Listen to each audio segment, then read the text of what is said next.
Getting a SoloQ World Tour win with every weapon. Part 34, MGL. This took me 2 games to complete. Why am I doing this, you ask? Because I'm more cracked out than the Energizer Bunny. I just keep going and going and going. You have to be a little cracked out to play the MGL. I was thinking this was going to take me around 47 attempts to complete, but it ended up being one of my quickest wins.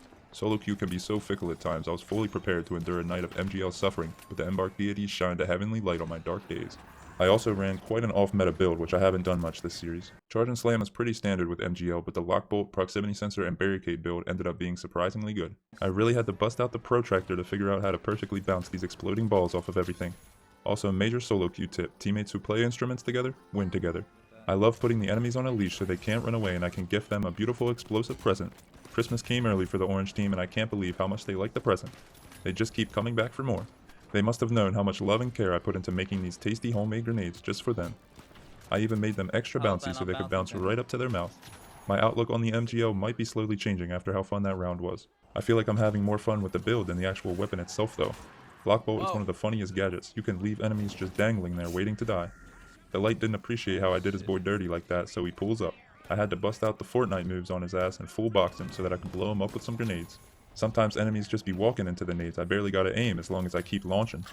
And other times they just want a little kiss, so you gotta get up close and personal. I knew learning all about angles in Guppy School was going to come in clutch one day for killing in the finals. To steal the cash though, I didn't even have to shoot. I just had to put my big heavy body in the way of the repeater onslaught.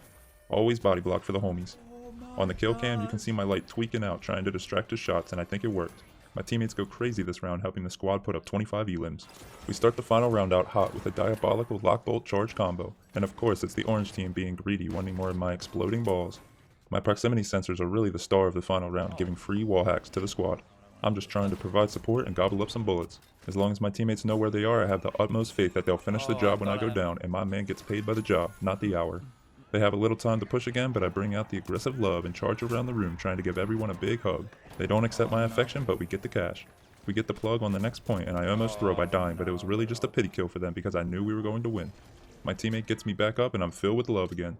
The enemy switched to the CL40 just to explode some nades on my belly, only for him to die to it and not me. I spy another enemy trying to put his mitts on our cash so he gets a big ol' kiss. Wouldn't you want to get a kiss from me too? Look how pretty I am. Please leave a comment on just how pretty you think I am. Shout out to the GOAT teammates for helping me get the win. Gotta come watch the last couple weapons of this legendary series live on Twitch.